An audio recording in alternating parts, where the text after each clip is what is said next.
CLNH, Abuse Prevention Training, Module number 3 of 3. In this final module, the topic is Reporting Abuse and Investigating an Allegation. Reporting abuse. Any employee of CLNH who observes or suspects abuse must report it. Don't leave reporting to a colleague, even if they also were told or witnessed the abuse. How, when, and to whom you report depends on the seriousness and immediacy of the situation. Why might frontline staff not report abuse that has been observed or is suspected? Reasons or excuses for not reporting abuse. Staff may fear of doing something wrong. Perhaps it was not abuse. Fear of getting someone in trouble. My coworker may be disciplined or worse. Fear of ostracism or being shunned by coworkers for speaking up. A code of silence among staff. Don't say anything, as that is the way things are done around here. Fear of lack of credibility. Will I be believed by the manager or director? Fear of publicity. I don't want to get involved, don't want others to know I said anything. There comes a time when silence is a betrayal. We're going to be looking at two situations of abuse, one serious and one not so serious, and how to respond to each. Situation number 1. The abuse is active, it's happening right now, and serious, so immediate attention and reporting is required. You witness physical abuse firsthand where an individual is being harmed. What do? First, intervene to stop the abuse. Provide medical intervention if needed. Keep the victim safe. Console them. Call the agency emergency or crisis line to inform and consult with. Call police. Reporting abuse where the abuse is of a serious nature. Make the calls. You call the director or manager first, and they call the police on your behalf, or you call the police directly yourself. Since the police are called, no questioning of the victim or witnesses by CLNH staff, as that is the role of the police. Oral and written statements will be requested by the police. An incident report that is confidential will be provided to the agency later, after the police investigation. Situation number 2. Abuse is not as serious and the victim is not in immediate danger. The example, you were made aware by an individual supported that another support worker was angry and became verbally abusive, example swearing and belittling, toward the individual last week. What do? Document what the individual tells you in a written note or on the computer and send by agency email. Call the manager or director to inform so that they can follow up and begin an investigation. Documentation of abuse. An incident report should be completed before the end of your shift.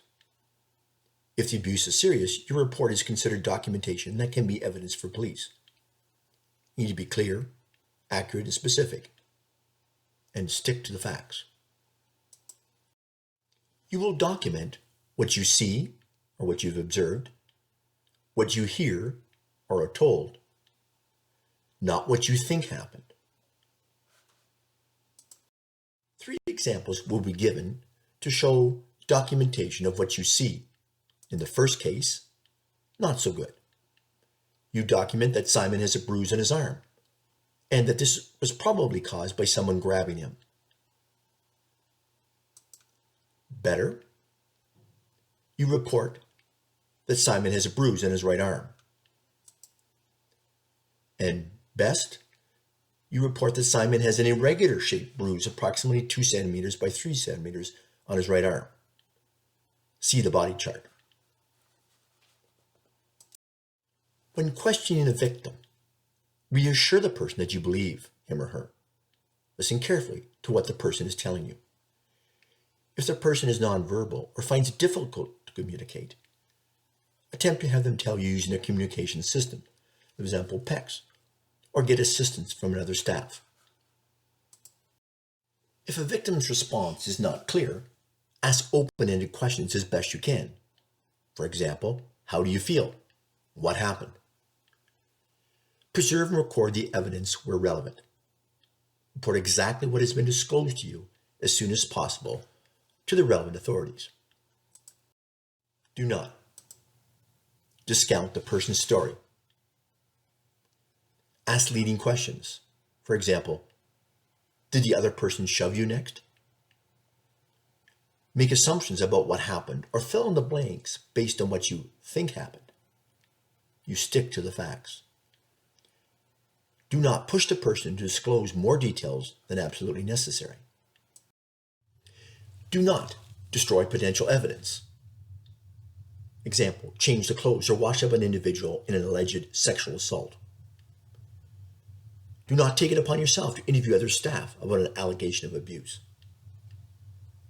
Do not talk to anyone about the incident other than the manager director or the police if contacted. A caution to staff. It is not the responsibility of frontline staff or even manager director in some situations to complete a full investigation or ask too many questions. Just enough to determine that abuse may have occurred. When police are investigating, they don't want to find out that you have been talking in detail to all the witnesses and perhaps inadvertently given away information that taints their investigation. When a report is made to the agency about an allegation of abuse, the agency will need to respond. And that response may be calling the police immediately if serious, example, physical assault, threats of violence, sexual abuse, or complete an internal investigation if not as serious, or reporting or accounts of the event are vague and more information is needed. A complaint or allegation of abuse may come into the agency. It may come in person, through phone call, by an incident report, or by email, depending on the nature of that allegation. It could come from the individual being supported, from a support worker, from a lead manager director, from the finance department staff, from an outside consultant or therapist, from a family doctor, from a family member, or someone in the community who has witnessed or been told of possible abuse. Reporting of suspected abuse will come to or be passed on to a director or manager. What does the agency do when a complaint comes in? What is the response from the agency? It depends. An investigation will occur when abuse is suspected to ensure due process. Who investigates depends on the nature or seriousness of the alleged abuse. For serious forms of abuse such as physical assault, sexual abuse, neglect where the health or safety of an individual has been compromised, the police will be called and do an investigation. In other situations that are less serious, where there's less immediacy, or facts may be unknown at the time, such as verbal abuse, minor forms of financial abuse, the agency will do its investigation. And information may be shared between the agency and police as necessary. When an allegation of abuse comes to the agency, a director or manager will receive the report. If the allegation is serious, police will be called, and the police will investigate. No internal investigation will be done at this time.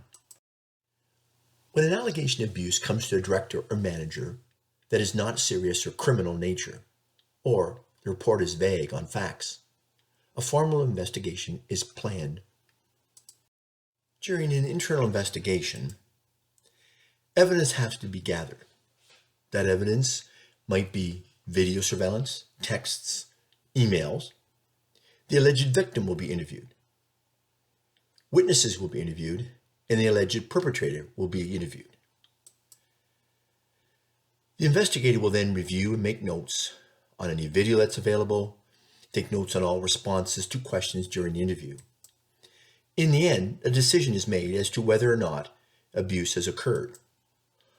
Or, the big question is often, what is the probability that abuse has occurred? The following diagram shows 3 possible outcomes from an investigation. First, that abuse did not occur or is likely not to have occurred. In this situation, the investigation ends without any further action being taken. Second, abuse did occur or was likely to have occurred, but not considered criminal intent or in seriousness. In this situation, there will be internal discipline. Third, abuse did occur or likely occurred and was criminal intent or in seriousness. In this situation, police will take action such as making charges. Staff need to be aware of signs of abuse, help prevent abuse by using strategies, take action when they observe or suspect abuse by intervening and listening to the alleged victim, and report abuse because it's about zero tolerance. This is the end of the presentation for module number 3. Complete the quiz for this module.